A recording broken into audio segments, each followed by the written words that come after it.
আমি নবনির্বাচিত প্রধানমন্ত্রী জনাব তারেক রহমান ও তার সরকারকে বলবো, আপনারা উদ্যোগ নিন।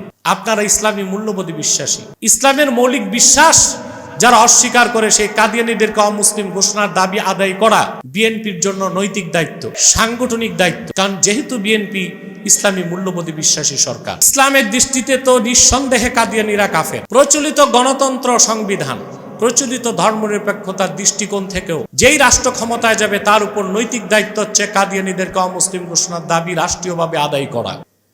আমি এই সেমিনার থেকে বলবো বর্তমান প্রধানমন্ত্রীকে ও তার সরকারকে, কাদিয়ানীদের কোনো দোসর বা এজেন্ট যেন সরকারের কোনো পর্যায়ে ঘাপটি মেরে বসার সুযোগ না পায়। তাহলে হবে কি, অতি শীঘ্রই সরকারের সাথে ইসলামপন্থীদের সংঘাত বেঁধে যাবে। আর ইসলামপন্থীদের সাথে সরকারের সংঘাত যদি প্রকট আকার ধারণ করে, তাহলে কোনো সরকারের পক্ষেই রাষ্ট্র ক্ষমতায় টিকে থাকা সম্ভব হবে না।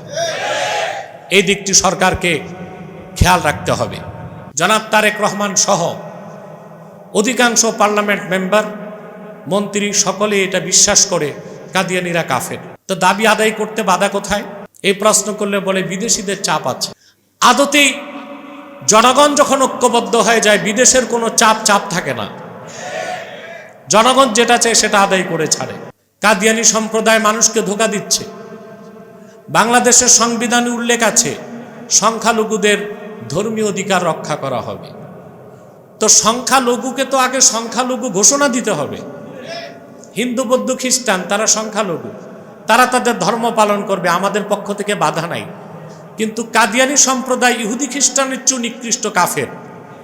কিন্তু তারা নিজেদেরকে মুসলিম দাবি করার কারণে আমাদের অধিকারকে, আমাদের অনুভূতিতে আঘাত দিচ্ছে।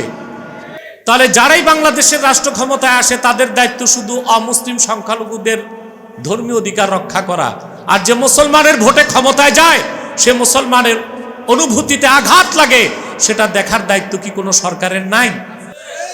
এটা হচ্ছে ধর্মনিরপেক্ষতার দোহাই দিয়ে আমাদের মুসলিমদের উপর চরম পর্যায়ের বেইনসাফ ছাড়া আর কিছুই নয়।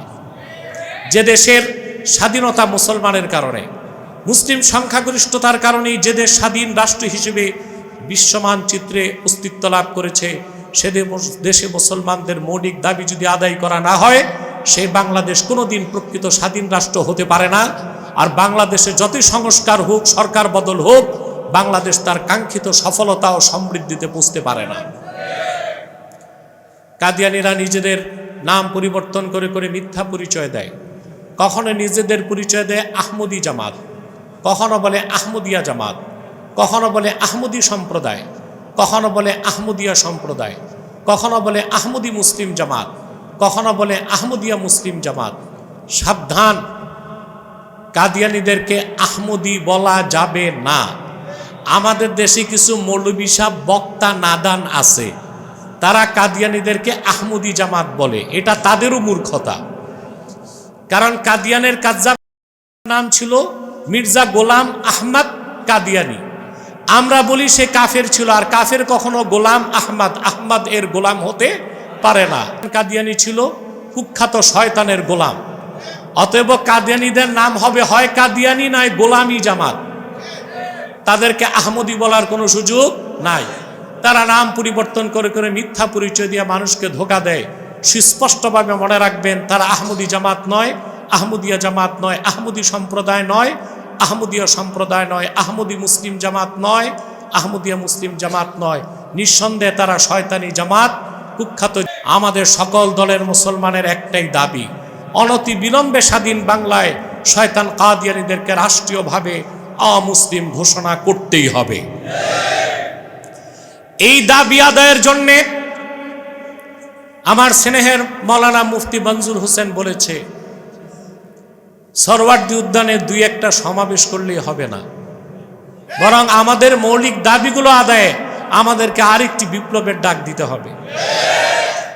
এবং আমার একটি কথা লিখে রাখো, আরেকটি বিপ্লব বাংলাদেশে সংগঠিত হবে। হতে পারে 1 বছর পর, 2 বছর পর, 3 বছর পর। তাহরিকে খাতমে নবুওতের সৈনিকদের প্রথম সারিতে থাকতে হবে।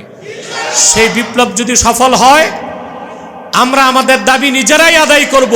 নিজ হাতে সংবিধানকে সংশোধন করে আমাদের দাবি আমরা আদায় করে নিব, কাদিয়ানীদেরকে রাষ্ট্রীয়ভাবে অমুসলিম ঘোষণার দাবি আদায় করে নিব।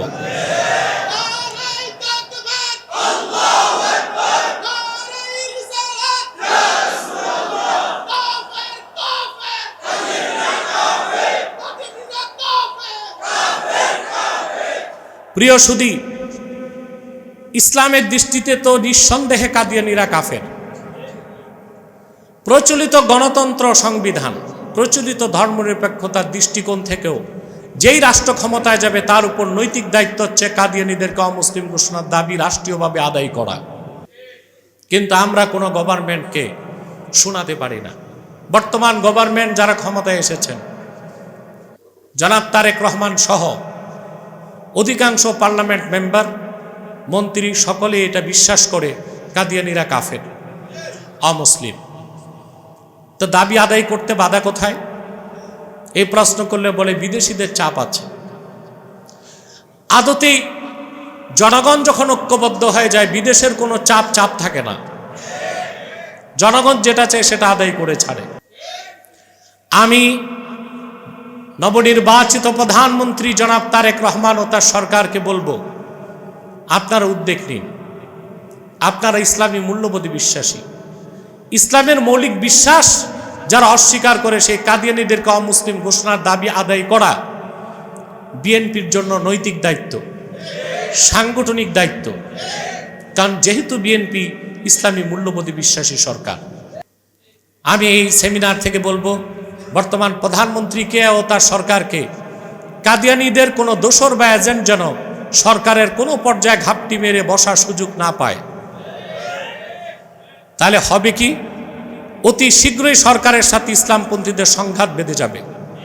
আর ইসলামপন্থীদের সাথে সরকারের সংঘাত যদি প্রকট আকার ধারণ করে, তাহলে কোনো সরকারের পক্ষেই রাষ্ট্র ক্ষমতায় টিকে থাকা সম্ভব হবে না।